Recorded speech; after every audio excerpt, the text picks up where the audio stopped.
travelers in the European Union can now enjoy greater movement within the bloc without having to show a passport. Germany has extended a blanket guarantee to all private bank deposits in the country as the government tries to come up with a rescue plan for the troubled property lender Hypo Real Estate.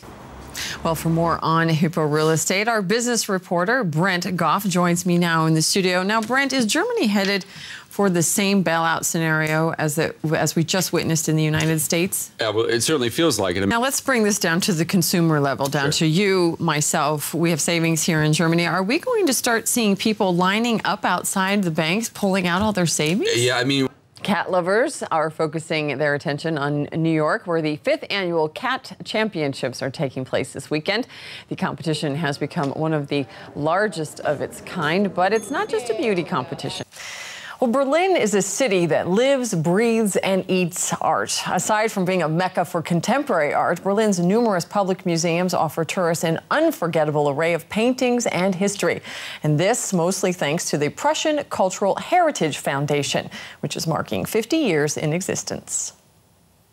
Well, autumn has just begun, but winter has already arrived in the Austrian Alps. Up to 75 centimeters of snow fell in the southern state of Carinthia, causing chaotic driving conditions. And now back over to you, and I believe you've got a story that's all wet, sort of. Well, I guess, if you want to put it that way, drinking beer. Have you ever been to Oktoberfest? No, and I'm not a beer drinker. Wrong person to ask. All right, well then, beer lovers in Munich are putting in their last orders on the final weekend of the 175th Oktoberfest. Attendance figures for the 16-day event were estimated to be around 6 million. That was only slightly down from last year, despite the poor weather, as well as higher prices. Although many visitors come from abroad, the Oktoberfest is a highlight for many Bavarians who turn out in their traditional garb. You have a pair of lederhosen, don't you? Absolutely not, no. Okay. Steve will be back in a minute's time with some more business news. That's right, stay tuned.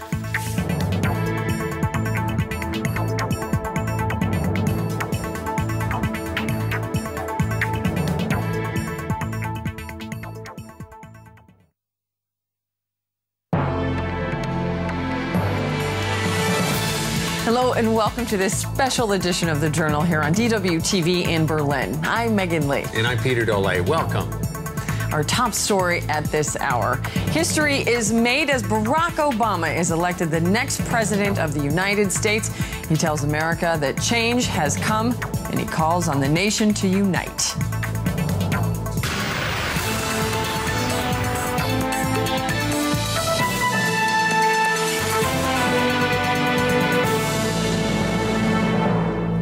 Democrats are celebrating a resounding victory for their candidate, Barack Obama, who has been elected the first black president of the United States. Obama has secured 338 electoral votes to 160 for Republican candidate John McCain. On the streets of the nation's capital, thousands of people gathered outside of the White House to celebrate.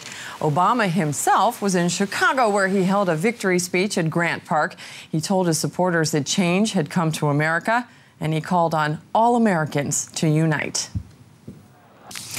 Well, let's go to Washington now, and our bureau chief there for the reaction, Rudiger Lenz. Hi, Rudiger. Now, Barack Obama has a clear mandate. What awaits him in Washington? Democrats have increased their majority in the House of Representatives and also in the Senate. They have a majority there. How significant is that going to be in terms of getting things done? Well, for Republicans, the loss on Election Day is a bitter pill to swallow. John McCain conceded victory to his opponent in front of disappointed fans and supporters in Phoenix. He spoke of his respect for Barack Obama and congratulated him on the victory. He called on his supporters to bury the hatchet and help Obama tackle the country's problems. McCain said his campaign for the presidency had been the greatest honor of his life. Well, for European reaction to Obama's victory, I'm joined now in the studio by our political correspondent, Simon Young. Simon, now, how much of a difference will Obama's victory make for Washington's relations to Germany? I mean, you remember the 300,000 people that showed up when he came to Berlin. Are they expecting too much? Our correspondent Jeff Mead joins us now to bring us the reaction from Brussels. Jeff, now Angela Merkel has offered her heartfelt cooperation. tell us more about the reaction from Brussels. Now, in recent months and years, some EU member states, particularly Germany, have been at odds with the U.S. on major issues such as climate change, energy, defense, Russian relations. Is there a feeling there that now there will be more cooperation and more agreement? Well, Barack Obama has defeated all the odds and political machines to get to the White House. Hard to imagine that just 2 years ago, even in the United States, he was relatively unknown. But who is the president-elect? Let's take a closer look at his life story. Thanks for joining us here on DW TV. Yeah, don't go away.